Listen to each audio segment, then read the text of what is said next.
এত রোডিয়া নওজওয়ান জামাকেরা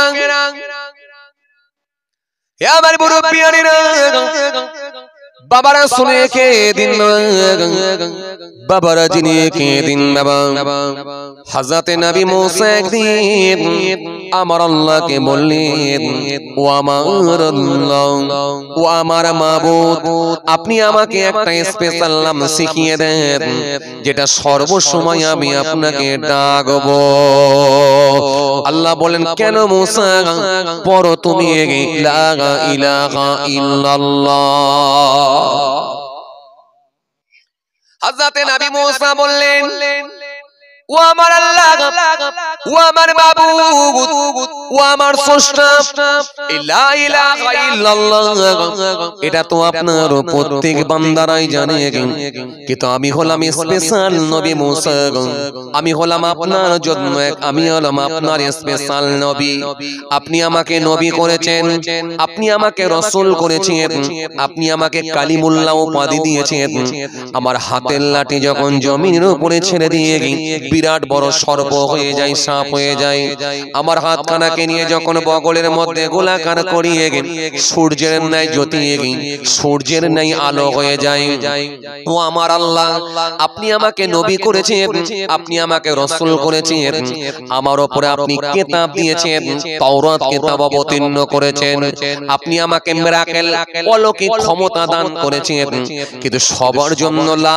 ইলাহা শিখিয়ে দিয়েছেন লা ইলাহা ইল্লাল্লাহ এটা সবার জন্য শিখিয়েছেন কিন্তু আমি মুসা আমার জন্য কি একটা স্পেশাল নাম শিখাবেন না আমার আল্লাহ সেই সময় বললেন ও মুসা শুনে রেখে দাও জেনে রেখে দাও লা ইলাহা ইল্লাল্লাহ এটা সবাই জানে বলে তুমি কি মনে মনে ভাবছো কলেমার ওজন কমে গেল কলেমার গুরুত্ব কমে গেল কালিমার তাৎপর্য কমে গেল না না না না না আমি আল্লাহ বলি আসমান সাতটা আসমানকে সাতটা জমিনকে যদি এক পাল্লায় রেখে দেয়া হয় আর অপর পাল্লায় যদি লা ইলাহা ইল্লাল্লাহ এই কালেমা শরীফটা রেখে দেয়া হয় আমি আল্লাহ বলছি কালেমার ওজন ভারী হয়ে যাবে হ্যাঁ বললেন যে ইমানদারের শেষ কথা হবে কলেমা বেশক সে জান্নাত তাহলে আপনি কেন ছাড়বেন একটা আমল করেন বাড়িতে যখন শুতে যাচ্ছেন বিছানায় এশার নামাজ পড়ে খাওয়া দাওয়া করে 7 বার খুব বেশি না পারলেও 7 বার কলেমা শরীফটা পড়ে শুনুন তাহাজ্জুদের নামাজ যদি পড়তে পারেন আলহামদুলিল্লাহ ইশরাকের নামাজ পড়লে আলহামদুলিল্লাহ আবাবিলের নামাজ পড়লে আলহামদুলিল্লাহ চাস্তের নামাজ পড়লে আলহামদুলিল্লাহ যদি পারেন আলহামদুলিল্লাহ আমি কাউকে বারণ করব না বারণ করার মতো ক্ষমতা আমার নাই কিন্তু আমি আপনাকে বলবো যে এই ছোট্ট একটা আমল খুব বেশি সময় লাগে না লা ইলাহা ইল্লাল্লাহ মুহাম্মাদুর রাসূলুল্লাহ সাল্লাল্লাহু আলাইহি সাল্লাম আপনাকে আল্লাহ যদি 1 বছর হায়াতে রাখে এই 1 বছরে এই আমলটা করে দেখুন তো দুনিয়াতে কি পান দেখুন পরকালে কি পাবেন সেটা তো আমার আল্লাহ রেখেই দিয়েছেন গেলে বুঝতে পারবেন আপনি দুনিয়াতে কি পান একবার দেখেলেন তো দেখি ইনশাআল্লাহ 1 বছর খালি এই আমলটা করেন একটা আমল করেন লা ইলাহা ইল্লাল্লাহ মুহাম্মাদুর রাসূলুল্লাহ সাল্লাল্লাহু আলাইহি সাল্লাম এই কালেমা শরীফটা একটু ব্যাস দেখেন কি হয় কিন্তু বড় দুঃখের সঙ্গে বলতে হয় কি জানেন আজকে এমন যেমন বাপ তেমন ছেলে যেমন বাপ তেমন ছেলে সমাজে এমনও বাপ আছে আপনি অবাক হয়ে যাবেন 7 বছরের বাচ্চাকে বিড়ি আনতে পাঠাচ্ছে আছে আছে আছে না নাই কথা বলেন ভ্যানের উপরে বসে পায়ের উপরে পা দিয়ে বিড়ি টান দিচ্ছে আর বিড়িটাকে খাপের মধ্যে থেকে বের করে ছেলেকে বলছে বেটা এই পাশে তোমার খালাতো ভাইয়ের চায়ের দোকান আছে পল্টু ভাইয়ের দোকান আছে ওই দোকান থেকে বিড়িটা ধরিয়ে এসো ছোট্ট বেটা সে বিড়ি ধরাতে যাচ্ছে 7 বছর বয়স বিড়ি ধরিয়ে নিয়ে এসে বাপকে বলছে আলাও আব্বা ধরিয়ে দিয়েছি বাপ বসে বসে টান দিচ্ছে একদিন দুদিন 3 দিন হয়ে গেল 4 দিনের বেলায় যখন ফের বিড়ি ধরাতে পাঠিয়েছে তখন ওই ছোট্ট বাচ্চাটা চিন্তা করে দেখছে আব্বা যে রোজ রোজ এইটা টান দিচ্ছে এর মধ্যে কি এমন স্বাদ আছে এর মধ্যে কি এমন স্বাদ আছে এটা টান দিলে কি তেঁতুলের রসের মতো বার হয় মানে ফুচকায় যেমন খাই টক টক লাগে নাকি না খেজুরের রসগোল্লার মতো লাগে, এর মধ্যে কি এমন আছে একবার টান দিয়ে দেখি তো। তখন ছোট্ট বাচ্চাটা মনে মনে ভাবলো, যাই হোক এখন আব্বার কাছে নিয়ে যাওয়ার আগে 2-4 বার অন্তত আমি টান দেবো। বলে ছোট্ট বাচ্চা 7 বছর বয়স, সে টান দিচ্ছে, দিয়ে হাফ খালি করে দিয়েছে। হাফ খালি করে দিয়ে সে বাপকে নিয়ে এসে বলছে, এলাও আব্বা। তখন বাপ বলছে, বেটা কি ব্যাপার, হাফ খালি হয়ে গেল, তুই এতটা খালি হলো কি করে? তখন বেটা হাসতে হাসতে বলছে, আব্বা একটু ঝুড়ো হাওয়া হচ্ছিল তো, মনে মনে ভাবছি যদি নিভে যায় তাহলে আবার পাঠাবে। তো নিরাপদে পৌঁছে দিতে হবে, তাহলে পৌঁছাবার একটাই রাস্তা, সেটা হচ্ছে হাফ টান দিয়ে যদি নিয়ে যাই তাহলে আর নেবাবার ভয় নাই। এই জন্য আমি ভাবলাম টান দিয়ে নিয়ে যাই, একটু টান দিয়ে নিয়ে এসেছি। বলে আরে বুঝতে পেরেছি, জানি তো খাবি তুই এক্ষুনি। এই ছেলেটা আপনার বড় হলে কি উপকার আসবে বলেন? এই আজকে আমি সোশ্যাল মিডিয়ায় দেখছিলাম, কন্যা সন্তান হয়েছে বলে, কন্যা সন্তান মেয়ে হয়েছে বলে তার বাপ মেয়েটার পাটাকে ধরে দেওয়ালেতে ঠুকে জমিনে কাছাড় মেরে সদ্য বাচ্চাকে আজকেই খুন করে দিল। আজকে কোথায়? সোশ্যাল মিডিয়ায় দেখছিলাম, সোশ্যাল মিডিয়ায় দেখছি মেয়ে হয়েছে বলে মেয়েটার পাটা ধরে, বাচ্চাটার পাটা ধরে এই বাচ্চাটাকে খুন করে ফেললো বাপ, একটা বাপ। আজকে কোথায় আমরা? কেন কেন ছেলে হলি ছাতি চওড়া। আমি তাই আমার ড্রাইভারকে বলছিলাম যে জানে না মানুষ, এই ছেলের থেকে হাজারো গুণে ভালো মেয়ে। বুড়ো হলে তবুও একটা জায়গায় থাকার জায়গা পাবে, বুড়ো হলে তবুও দুটো মনের কথা বলার জায়গা পাবে, সেটা হলো মেয়ের কাছে। ছেলে খুব বেশি দিন নয়, মাত্র 18 বছর বয়স হতে দাও, ও চুলের ডিজাইন আলাদা হয়ে যায়, হাতে বালা পরবে, কানে দুল পরবে, জি ফাটা প্যান্ট পরবে, সিগারেটের টান মারবে বন্ধুদের সঙ্গে, তারপরে আবার হারুয়া যেতে গেলে ভেরির পাশে বসে বসে গ্যাঁজার টান দেবে, কোন রকমে লাল চোখ দেখিয়ে দেখিয়ে বিয়ে পর্যন্ত যাবে, যেই বিয়ে হবে সঙ্গে সঙ্গে গেট বন্ধ করে আলাদা হয়ে যাবে। লিখে নাও, বুড়ো হয়ে গেলে তুমি ভাবছো খাওয়াবে, খালি লাঠির বাড়ি পেটাবে। তবে সব ছেলেকে খারাপ বলবো না, সব বাপকেও খারাপ বলবো না। এজন্য বাপ হলে হবে না, শুধু বাপের উপরে কিছু দায়িত্ব আছে। একটা ছেলে জন্মগ্রহণ করার পর থেকে কম বেশি প্রায় 12 থেকে 14টা হক আদায় করতে হয় তার বাপকে। এই ওয়াজটা আমি পূর্বের ক্যাসেটে করেছি, আপনারা যদি শোনেন, পীরজাদা মাহফুজুল্লাহ হুসাইনি বাপ মার প্রতি, বাপ মার ছেলের প্রতি হক যদি লেখেন পেয়ে যাবেন। 14টা হক নিয়ে আলোচনা করা আছে, পূর্বের ক্যাসেটে আমি আলোচনা করেছি, যদি আপনারা খোঁজেন পেয়ে যাবেন। 14টা হক নিয়ে আলোচনা করা আছে, কম বেশি প্রায় 2.5 ঘন্টার কাছাকাছি আলোচনা আছে, 14টা পয়েন্ট করা আছে। আপনি কি ভাবছেন যে ছেলেটাকে 7 বছর বয়সে আপনি বিড়ি আনতে পাঠাচ্ছেন, ওই ছেলেটা কি বড় হলে আপনার উপকার আসবে বলে মনে হয়? কখনো না, কখনো না। খালি মনে মনে ভাবছেন ছেলে হলে মনে হয় বিরাট ব্যাপার। আমি তো বলবো মেয়ে হয়েছে মানে আপনার কপালে হাত বুলো আলহামদুলিল্লাহ, আল্লাহ জান্নাতে আপনার জন্য একটা ঘর রেখে দিলেন, আপনার রুজিতে আল্লাহ বরকত দিয়ে দিলেন, ওই মেয়ের বদৌলতে আল্লাহ রুজিতে বরকত দেবেন। জানেন আপনি? চলেন আমি যে কথা বুঝাতে চাইছিলাম সেটা কি, যে আপনি যদি পারেন কিছু ছোট ছোট আমল তুলে দিতে পারেন, ইনশাআল্লাহ এগুলো আপনার আমার উপকারে আসবে। এমন একটা গোপন আমল থাকবে যেটা আপনি ছাড়া আর আমার আল্লাহ ছাড়া তৃতীয় কোনো ব্যক্তি জানবে না, তৃতীয় কোনো ব্যক্তি জানবে না। যেমন হযরত বেলাল রাদিয়াল্লাহু তাআলা আনহু তিনি তাহিয়াতুল ওযু, নামাজের জন্য ওযু করলেই 2 রাকাত করে নামাজ পড়তেন। এই আমলটা তিনি ছাড়া আল্লাহ ছাড়া কেউ জানতেন না। জি জি জি আমার আল্লাহ আমার নবীকে জানালেন, নবী জিজ্ঞাসা করলেন, তখন বললেন। তো এমন কিছু গোপন আমল যেটা আপনি আর আমার আল্লাহ ছাড়া কেউ জানবে না, আর যদি না হয় কোনো উপকারে আসবে না, কোনো উপকারে আসবে না। এই ছোট্ট আমল কাজে লেগে যেতে পারে, কিন্তু আফসোস আজকের বাপ, হায় রে হায়, কি আমল করবে বাপ। জি জি কলকাতা থেকে নিউ মার্কেটের ওখান থেকে ফোন করছে বেটাকে, বেটা হ্যালো আসসালামু আলাইকুম, এটা তো তুলি দিয়েছে, বেটা ভালো আছিস? ফোন ধরেছে বেটা, হাই সেকেন্ডারি পরীক্ষা দেবে, পরীক্ষার্থী হায়ার সেকেন্ডারি পরীক্ষা দেবে সামনে মাসে, যথেষ্ট বড় হয়েছে। ফোন ধরি বলছে হ্যালো আব্বা, ও বলে হ্যাঁ বেটা ভালো আছিস? ও তখন বলছে হ্যাঁ আব্বা ভালো আছি, তুমি ভালো আছো? বলে হ্যাঁ ভালো আছি। তোর মা কোথা? বলে আম্মা তো রান্না করছে। বলে ও আচ্ছা আচ্ছা, যাক তোর মাকে একটা খুশির সংবাদ দিবি। বলে কি খুশির সংবাদ আব্বা? বলে আমি যে কোম্পানির আন্ডারে চাকরি করতাম না, আমার বেতন ছিল 15,000 টাকা, সামনের মাস থেকে বাড়িয়ে দিয়ে কোম্পানি বলেছে আরো 2,000 টাকা বাড়াবে, 17,000 টাকা। সুতরাং আমার স্যালারি বাড়বে, আমার প্রমোশন হবে, একটু তোর মাকে শুনিয়ে দিবি। যখনই বলেছে তোর মাকে একটু শুনিয়ে দিবি একটা খুশির সংবাদ, আমার সামনে মাস থেকে 2,000 টাকা বাড়বে, তখন ছেলেটা বলছে ওয়াও।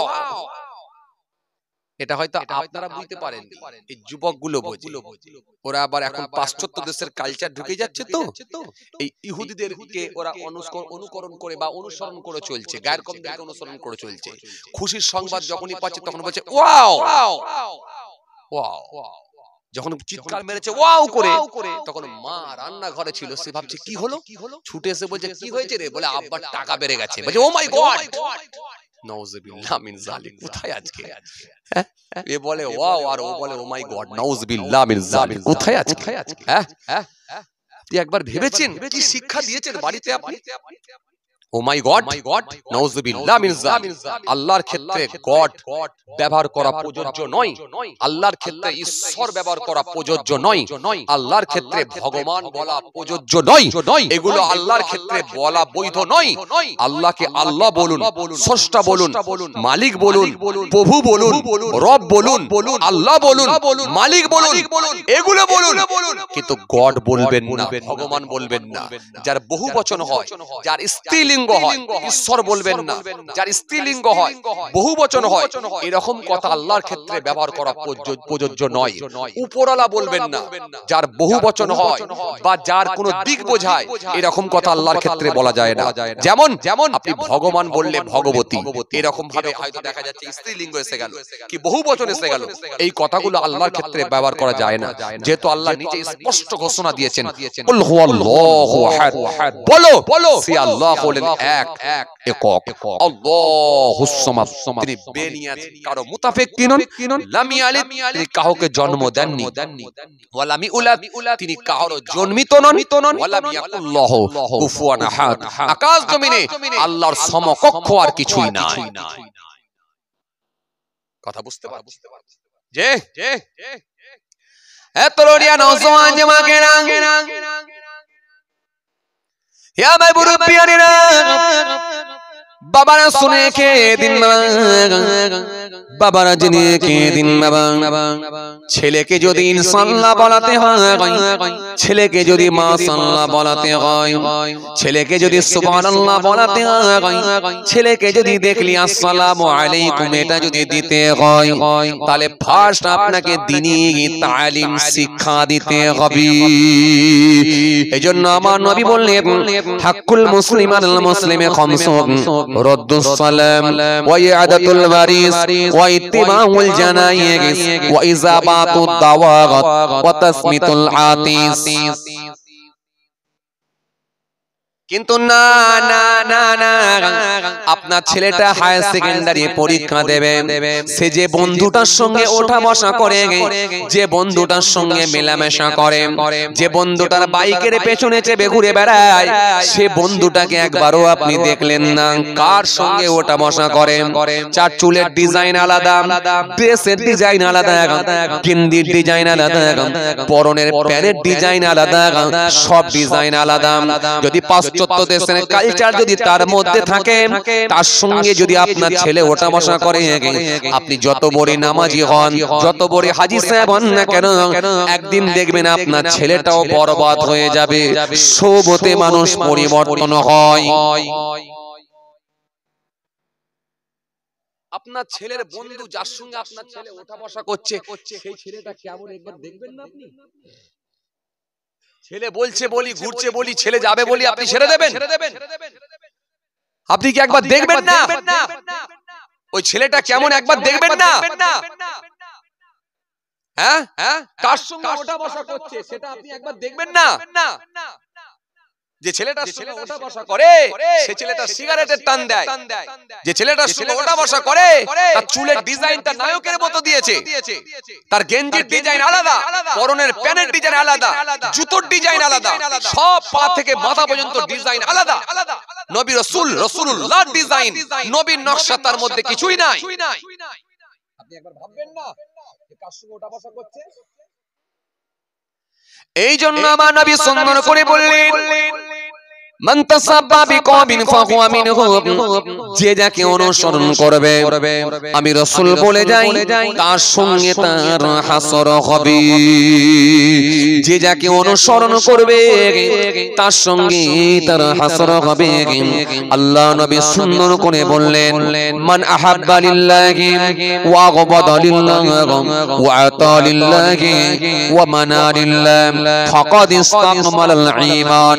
আল্লাহ নবী সুন্দর করে বললেন, যার সঙ্গে তুমি ওঠা বসা করবে, যার সঙ্গে তুমি মেলামেশা করবে, যার সঙ্গে তুমি চা খাবে, যার সঙ্গে চায়ের দোকানে গিয়ে বসবে, যার সঙ্গে ভাত খেতে বসবে, যার সঙ্গে তুমি রাত্রে খানা খেতে বসবে, যার সঙ্গে তুমি ব্যবসা করবে, যার সঙ্গে তুমি বন্ধুত্ব সম্পর্কটা বাড়িয়ে দেবে, মনে রাখবে সেটা যেন আল্লাহর জন্য হয়।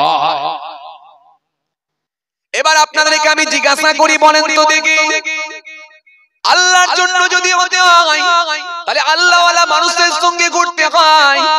এবার আপনারা একটু বলেন তো দেখি, এবার আপনাদের কাছে আমি প্রশ্নটা ছেড়ে দিলাম, আপনাদের এলাকায় ইমাম সাহেব যখন রাস্তা দিয়ে হেঁটে হেঁটে যায়, ইমামের সঙ্গে লোক বেশি পাওয়া যায় না এলাকার লোকাল নেতা যদি হেঁটে হেঁটে যায় তার পেছনে লোকজন বেশি পাওয়া যায়? কথা বলেন না, কিছু একটা বলেন না রে বাবা।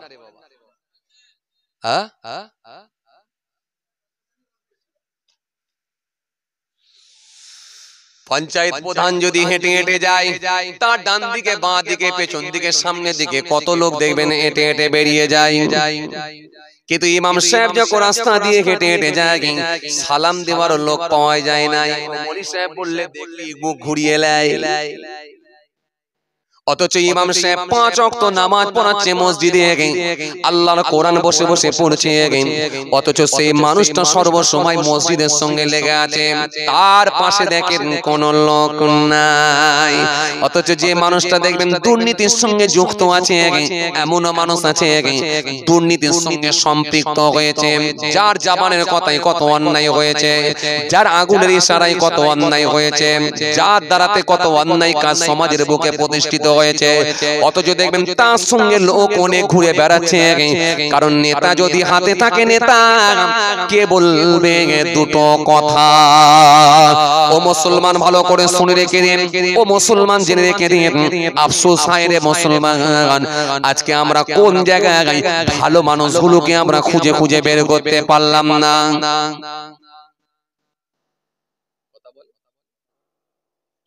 এই জন্য মুসলমান মনে রাখবেন বাবাজি আমার ভাইরা,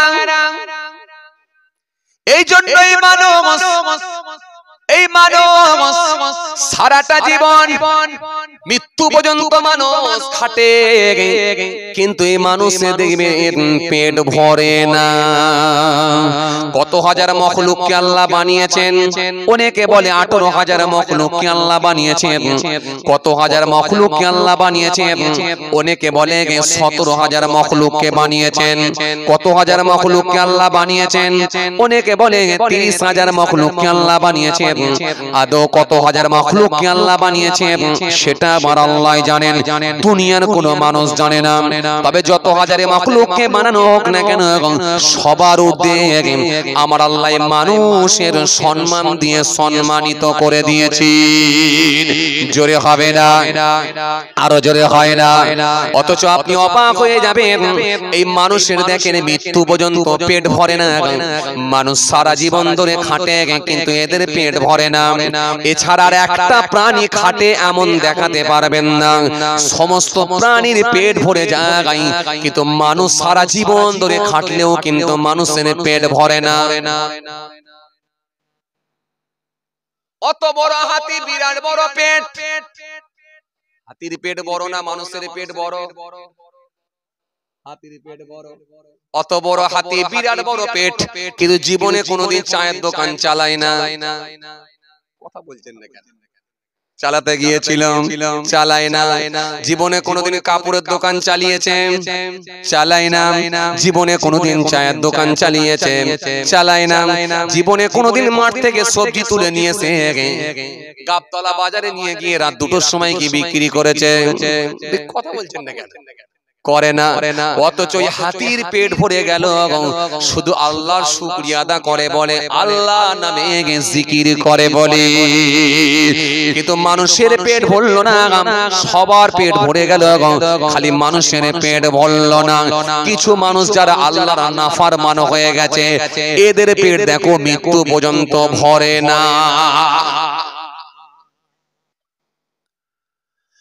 অত বড় বাঘ, যার সঙ্গে ক্ষমতায় কেউ পারে না, বিরাট বড় বাঘ, এই বাঘের সঙ্গে লড়াই করে কেউ পারে না। ও বাবাজি আমার ভাইরা, ও বাবাজি আমার ভাইরা, হাতির সঙ্গে লড়াই করে মানুষ পারে না, বাঘের সঙ্গে পারে না, সিংহের সঙ্গে পারে না। ক্ষমতা দিক দিয়ে যদি ধরা হয়, আমার মনে হয় 1 নম্বরে বাঘ আসবে কিংবা সিংহ আসবে। লড়াই করে কি কোনোদিন বাঘের সঙ্গে মানুষ জিততে পেরেছে? তবে আমি ইতিহাস থেকে পেয়েছি, একজন মানুষ লড়াই করে কিন্তু বাঘকে মেরে ফেলেছিলেন। নাম বলতে পারবেন?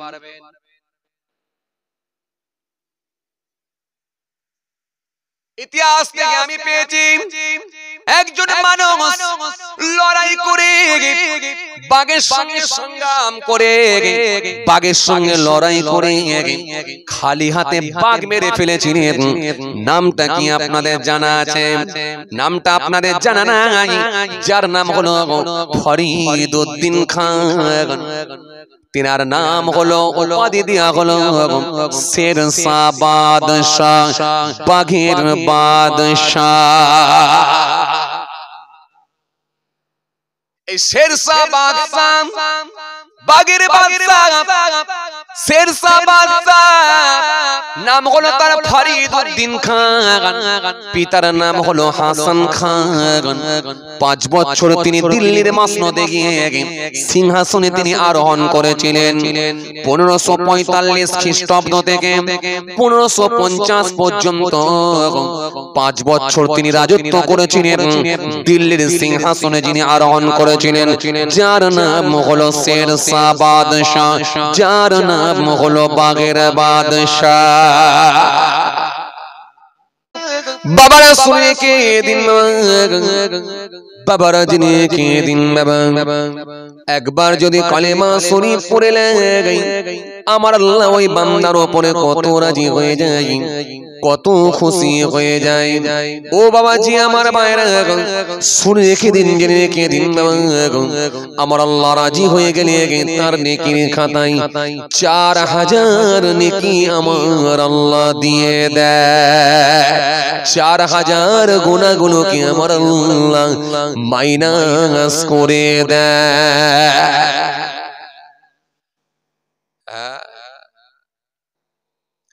তরুণিয়া নওজোয়ান যুবকেরা,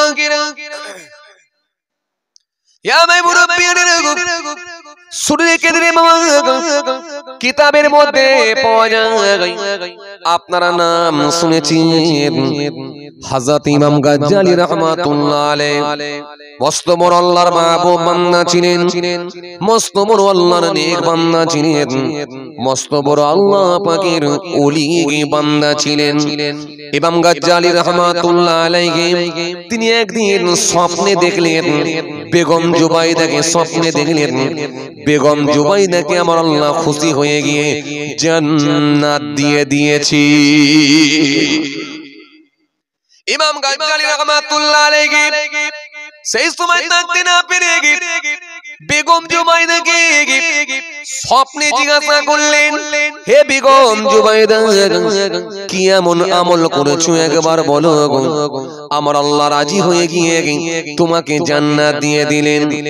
বেগম জুবাইদা বলেছিলেন, ও আল্লাহর মাহবুব বান্দা, ও আল্লাহর সলেহ বান্দা, তেমন কিছু স্পেশাল আমার আমল ছিল না গো, তবে একটা আমল আমি খুব বেশি বেশি করে পড়তাম, সেটা হলো আল্লাহর কালেমা শরীফের জিকির। আল্লাহর ওলি মাহবুব বান্দা ওই ইমাম গাজ্জালী রাহমাতুল্লাহ আলাইহি শুনে রেখে দেন, হুজুর যতদিন আমি হায়াতে ছিলাম, যতদিন আমি বেঁচে ছিলাম, আমি বেগম জুবাইদা খুব বেশি বেশি করে কালেমা শরীফের জিকিরটা করতাম। হুজুর শুনে রেখে দিন, কাজের ফাঁকে ফাঁকে কালেমা শরীফ পড়তাম, বাড়িতে বিছানায় শোয়ার আগে কলেমা শরীফটা পড়তাম। আমি যতদিন বেঁচে ছিলাম কলেমার আমলটাই জিকিরটা একটু বেশি বেশি করে করতাম। আমার আল্লাহ এত খুশি হয়ে গেছেন, আমার আল্লাহ এত রাজি হয়ে গেছেন, আমার আল্লাহ এত সন্তুষ্ট হয়ে গেছেন, এই কালেমার বদৌলতে আমার আল্লাহ রাজি হয়ে গিয়ে খুশি হয়ে গিয়ে কলেমার সঙ্গী আমার মৃত্যু দিয়েছি। তাহলে আপনি বলেন, এই মাহফিলে আসলে তো দু চারবার আমরা কলেমা শরীফ হতে পারে। ইমানদারের শেষ কথা কলেমা হলে রাসূল বলছেন সে জান্নাত।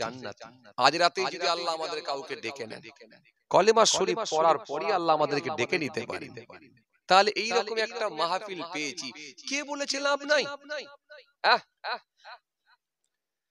তরুণিয়া নওজওয়ান যুবকেরা, ইয়া মুরব্বিয়ারা, শুনে রেখে দিন, কিতাবের মধ্যে পাওয়া যায় বেগম জুবাইদা সেই সময় বলেছিলেন, ও আল্লাহ পাকের মাহবুব বান্দা, ও আল্লাহ পাকের সলে বান্দা, হুজুর শুনে রেখে দিন, জেনে রেখে দিন হুজুর, আমি বেশি বেশি করে কালেমা শরীফ পড়তাম, এই জন্য আমার আল্লাহ কলেমার সঙ্গে আমার মৃত্যু দিয়েছি।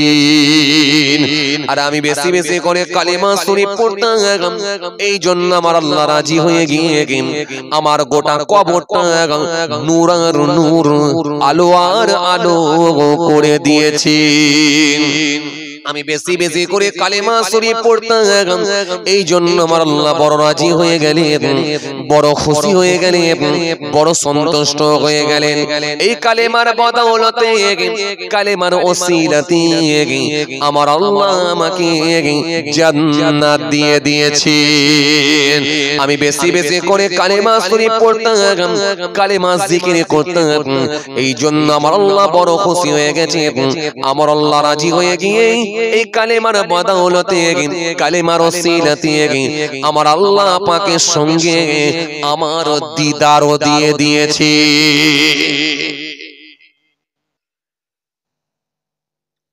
একটা আমল করতাম বেশি, সেটা কি? কালেমা শরীফ। এই কালেমার আমলটা আমি খুব বেশি বেশি করে করতাম। এটাতে আমার আল্লাহ রাজি হয়ে গিয়ে কলেমার সঙ্গী মৃত্যু দিলেন। কলেমার বদৌলতে গোটা কবরটা আমার নূর আলো করে দিলেন। আমার আল্লাহ খুশি হয়ে গিয়ে আমাকে জান্নাত দিয়ে দিলেন। আমার আল্লাহ খুশি হয়ে গিয়ে আমার আল্লাহ পাকের সঙ্গে আমার দিদারও দিয়ে দিলেন। যাকে আল্লাহ পছন্দ করে নেবে তার জন্য সব বেড়া পার। যদি আমার আল্লাহ পছন্দ করে নেয়, কোন আমলকে পছন্দ করবে সেটা আল্লাহু আলাম, তিনি ভালো জানেন, দুনিয়ার কোন মানুষ জানে না। বিসার হাফি রহমাতুল্লাহ আলাইহি ছোট্ট একটা ভালো কাজ, কি মস্ত বড় মাতাল রাস্তা দিয়ে হেঁটে হেঁটে যাচ্ছেন, আল্লাহর নামের আল্লাহর নামটা পড়ে আছে, কাগজের টুকরার উপরে আল্লাহর নাম লেখা আছে, মনে মনে ভাবলেন আল্লাহর নাম পড়ে আছে, আল্লাহর নাম ফেলে দিয়ে চলে যাব। চুমা খেলেন, মাথায় লাগালেন, তাজিম করলেন, করে তিনি জামার পকেটের মধ্যে রেখে দিলেন, দিয়ে বলে আল্লাহর নামটা ফেলে যেতে পারি না। সে জামানার বিখ্যাত ওলি হাসান বসরি রাহমাতুল্লাহ আলাইহি হুজুরকে আমার আল্লাহ ইলহাম দ্বারা জানিয়ে দিলেন, হে হাসান বসরি, দিন ধরে ইবাদত করে জিকির করে আল্লাহর ওলি হয়েছে, আর আজকে বিশ্বাস ছোট্ট ভালো কাজ করেছে, আমি আল্লাহর নামে তাজিম করেছি, আমি আল্লাহ তার উপরই খুশি হয়ে গিয়ে তারও নামটাকে আমি আল্লাহ কবুল করে নিয়ে ওলি আল্লাহদের খাতায় তুলে দিয়েছি। হযরতে বেলাল রাদিয়াল্লাহু তাআলা আনহুকে আমার নবী জিজ্ঞাসা করেন, বেলাল তুমি কি এমন স্পেশাল ইবাদত করো যে আমার আল্লাহ তোমার উপর এত খুশি হয়ে গেছে, জান্নাতে তোমার জন্য ঘর বানিয়ে দিয়েছে? হে বেলাল তুমি কি এমন স্পেশাল ইবাদত করো, কি এমন জিকির করো, কি এমন স্পেশাল ইবাদত করো, একটু বলো তো দেখি। হযরতে বেলাল বললেন, ইয়া রাসূলুল্লাহ, হাবিবাল্লাহ, হুজুর আমার স্পেশাল ইবাদত তো তেমন কিছু নেই। কি করো তুমি মনে করে দেখো দেখিনি বেলাল, কিছু একটা ভালো কাজ আছে তোমার মধ্যে, দেখো কি ভালো কাজ আছে বলো তো তুমি। বেলাল রাদিয়াল্লাহু তাআলা আনহু সেই সময় বললেন, হুজুর আমার তেমন কিছু মনে হয় ভালো কাজ নেই, তবে একটা ইবাদত করি, একটা আমি কাজ আমল করি, সেটা হচ্ছে আমি যখনই ওই নামাজের জন্য ওযু করি ফার্স্ট দুই রাকাত তাহিয়াতুল ওযু এটা পড়ে, তাহিয়াতুল ওযু এই দুই রাকাত নামাজ পড়ি, তাহিয়াতুল ওযু এই দুই রাকাত নামাজটা আমি ফার্স্ট পড়ি, এটা যখনই নামাজের জন্য আমি ওযু করব দুই রাকাত নামাজ পড়ব, এই একটা আমল আমি করি, এছাড়া আর তেমন কিছু নেই। আমার নবী বললেন, বেলাল আমার আল্লাহ ওইটাই পছন্দ করে নিয়ে তোমার উপর খুশি হয়ে গেছে। এই যে মুখ ভরা দাড়ি, বড় জুব্বা, মাথায় পাগড়ি, বিশাল কিছু ইবাদত আমার আল্লাহর কাছে পছন্দ নাও হতে পারে। তাহাজ্জুদের নামাজ পড়েছেন, ইশরাকের নামাজ পড়েছেন, আবাবিলের নামাজ পড়েছেন, চাস্তের নামাজ পড়েছেন, অনেক পড়েছেন। বাড়িতে এখনো সুদ ঢুকিয়ে রেখেছেন, বন্ধন ঢুকিয়ে রেখেছেন, আমার আল্লাহর কাছে সেটা পছন্দ নাও হতে পারে, আমার আল্লাহর কাছে অপছন্দ হয়ে যেতে পারে। আপনার আমলগুলোকে আল্লাহ ডিলিট করে দিতে পারে। বান্দা তুমি আমার হতে পারো না, আর আপনি যদি গুনাহ মুক্ত জীবন তৈরি করে একটা ভালো আমল যদি করে যেতে পারেন, কোন আমলটাকে আমার আল্লাহ পছন্দ করে নেবেন সেটা আল্লাহই ভালো জানেন, দুনিয়ার কোনো মানুষ জানে না। আর একটা কবুল হয়ে গেলে জানবেন আল্লাহ রাজি হয়ে গেলে ব্যাস, ওটাই আপনার জন্য জান্নাতে যাওয়ার জন্য যথেষ্ট। কথা বুঝতে পারছেন? এজন্য আপনাদেরকে আমি একটা বলছিলাম কি, খুব বেশি যদি নাও পারেন তাহাজ্জুদের নামাজ, ইশরাকের নামাজ, আবাবিলের নামাজ, চাস্তের নামাজ, নফল নামাজ, নফল রোজা, নফল অনেক জিকির অনেক যদি করতে পারেন তো আলহামদুলিল্লাহ। গুছিয়ে লিখবেন তো ভালো নাম্বার পাবেন। কি বললাম? গুছিয়ে লিখবেন তো ভালো নাম্বার পাবেন। এখন যদি গুছিয়ে না লিখতে পারেন অন্তত প্রশ্নগুলোকে টাচ দিতে হবে, টাচ দিয়ে আসতে হবে। ছেড়ে দিলে কিন্তু খাতা ফাঁকা থাকলে কিন্তু কোনো নাম্বার মাস্টার দেবে না। যেটা 5 মার্কের নাম্বার 5 নম্বরের যেটা কোশ্চেন ছিল সেটাই যদি আপনি মাস্টারের মনোপুত না হয়, অন্তত টাচ দিয়েছেন, লিখেছেন, মাস্টার ইচ্ছা করলে সেটা 3 নম্বরও দিতে পারে। টাচ দিয়েছে, লিখেছে, কিছুটা লিখেছে, হয়তো ঠিকঠাক ভাবে হয়নি, হয়তো মনের মতো হয়নি, গোছানো লেখা হয়নি, কিন্তু ছেড়ে দেয়।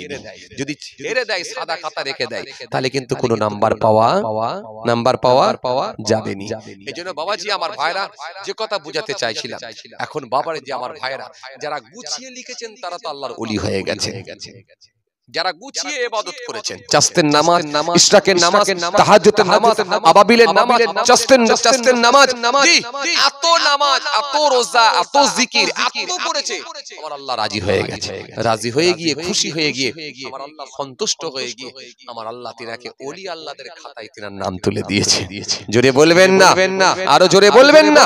বড় পীর আব্দুল কাদের জিলানী রাহমাতুল্লাহ আলাইহি এত বেশি বেশি করে ইবাদত করলেন, আমার আল্লাহ খুশি হয়ে গেল। হয়ে গিয়ে বলে, বড় পীর কি লাগবে বলো? আল্লাহ একটু যদি দয়া করে আপনি পানির উপর দিয়ে রাস্তা বানাতেন। আল্লাহ বলে, সবার জন্য থাকবে এটা পানি, দরিয়া, কিন্তু তোমার জন্য এটা বানিয়ে দিলাম রাস্তা, চলো পানির উপর দিয়ে তুমি হেঁটে হেঁটে যাবে। হুজুরের জীবনী পড়ে দেখুন, বাগদাদের জমিন থেকে 7 দিনের জন্য হুজুর নিখোঁজ হয়ে গিয়েছিলেন। যখন হুজুর ফিরে এসেছিলেন, বাগদাদের মানুষগুলো দেখলো হুজুর পানির উপর দিয়ে তত্তর করে হেঁটে হেঁটে হেঁটে হেঁটে চলে আসছে। স্বীকার করার কোনো জায়গা নাই। গোবরডাঙ্গা সেজে বাবু দাদা হুজুর কেবলাকে গুলি করবেন বলে প্রস্তুতি নিয়েছে। দাদা হুজুর কেবলার অপরাধ অন্য কিছু নাই, ফার্স্ট ক্লাস বগিতে উঠে পড়েছিলেন। এই ওয়াজ আপনাদের বারে বারে শোনা আছে। দাদা হুজুর কেবলা বলেন, বাবা আমি বয়স্ক মানুষ, বুড়ো মানুষ, আমি বুঝে উঠতে পারিনি গো, ভিড় ছিল বলে, ওই বগিগুলোতে ভিড় ছিল বলে, এটা একটু ফাঁকা ছিল বলে উঠে পড়েছি, আমি বুঝে উঠতে পারিনি। বয়স্ক মানুষ, আমি প্রবীণ মানুষ, বুড়ো মানুষ, বুঝে উঠতে পারিনি।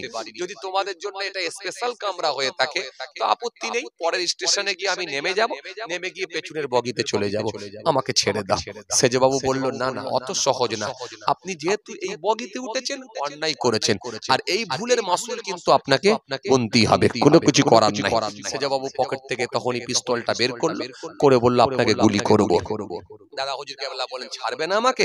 বলেন, না না না, কোনো কথা নাই, আপনি উঠেছেন মানে অপরাধ করেছেন, এক্ষুনি আপনাকে স্পটে গুলি করে দেবো। দাদা হুজুর কেবলা বললেন, যদি গুলি করে দিতে হয় তাহলে একটু সময় দাও। দাদা হুজুর কেবলা একটু আল্লাহর সঙ্গে যোগাযোগ করলেন, একটু হাত তুলে মোনাজাত করলেন, আল্লাহর কাছে দোয়া করে, আল্লাহ আমাকে গুলি করে দেবে বলছে, আমার কোনো অপরাধ নেই, আল্লাহ আপনি যেটা ভালো বোঝেন করেন, আপনি যদি আমাকে বাঁচান আমি আবু বকর বাঁচতে চাই, আর আপনি যদি ওর গুলি তুলে নিতে চান আমি আবু বকর চলে যেতে চাই। আমার আল্লাহ বলেন, আবু বকর তুমি আমার হয়ে গেছো, আমি তোমার হয়ে গেছি, আমার ওয়াদা আছে, ফাসকুরুনি আযকুরকুম, বান্দা আমাকে স্মরণ কর, ডাক, আমি আল্লাহ তোদের স্মরণ করব, ডাকবো। আবু বকর তুমি আমার হয়েছো, আমি তোমার হয়ে গেছি, কোনো টেনশন নাই, আমার ওয়াদা আছে, মাল্লাহুল মাওলা ফালাহুল কুল, বান্দা যখন আল্লাহর হয়ে যায় কুল মাখলুকাত তার গোলাম হয়ে যায়। আবু বকর তুমি আমার হয়েছো, আমি তোমার হয়েছি, ও জানালা দিয়ে গুলি মারবে গুলি যাবে, কিন্তু তোমার শরীরে গুলি মারবে কিন্তু গুলি যাবে না। জোরে বলবেন, আবু বকর তুমি আমার হয়েছো, আমি তোমার হয়ে গেছি, চলো চলো, ও গুলি মারবে তোমাকে লাগবে না, জানালা দিয়ে গুলি মারলে গুলি চলে যাবে, সেখানে কিন্তু গুলিও থামবে না, জানালা দিয়ে গুলি মারলো গুলি চলে গেল। আবু বকর হুজুরকে যখনই গুলি চালালো, গুলি হুজুর দাঁড়িয়ে রইলো, একটা গুলিও লাগলো না। স্বীকার করার তো কোনো জায়গা নেই, গুছিয়ে লিখেছেন। কি বললাম? গুছিয়ে লিখেছেন, যেমন লিখেছেন তেমন কাজ হয়েছে, যেমন খাতায় লিখেছেন তেমন নাম্বার পেয়েছেন। এখন আমরা যদি অত ভালো স্টুডেন্ট না হতে পারি, অন্তত আমাদেরকে তো প্রশ্নগুলো টাচ করে অন্তত 5 নম্বর তুলতে হবে রে বাবা। কথা বলছেন না কেন? 5 নম্বর তুলতে হবে তো, এই 5 নম্বরটা তো আমাদেরকে তুলে দিতে হবে, রেজিস্ট্রেশন নাম্বারটা ঠিক রাখতে হবে, যাতে করে ঈমানটা ঠিক রাখতে হবে। নাম্বার 1, নাম্বার 2 5 নম্বরটা রাখতে হবে, অন্তত 5 ওয়াক্ত নামাজটা চালিয়ে যেতে হবে, রমজান মাসে একটা মাস রোজা রাখতে হবে, এটুকু অন্তত আমাদেরকে করতেই হবে, এটা একেবারে বাধ্যতামূলক। এর সাথে সাথে আল্লাহ যেগুলোকে নেগেটিভ কাজ বলে দিয়েছেন ওগুলো করো না, সেগুলো আপনাদের প্রত্যেকেরই জানা আছে, সেগুলো কি বর্জন করতে হবে, তাহলে ইনশাআল্লাহ আল্লাহর দরবারে কাজ হবে। চলুন ফাঁকে ফাঁকে কিছু যদি করে নিতে পারি ইনশাআল্লাহ আমাদের উপকারে আসবে। যেমন আপনাদেরকে আমি একটা আমল বলেছিলাম, 7 বার করে বিছানায় শুতে গেলে, 7 বার করে এশার নামাজ পড়ে যখন বিছানায় শুতে যাবেন, বেশি নয় 7 বার করে কলেমা শরীফটা পড়ে শোবেন, 7 বার, বেশি নয়। কলেমার ফজিলত, কলেমার গুরুত্ব অনেক অনেক অনেক অনেক অনেক অনেক, 7 বার করে কলেমা শরীফটা পড়ে শোবেন।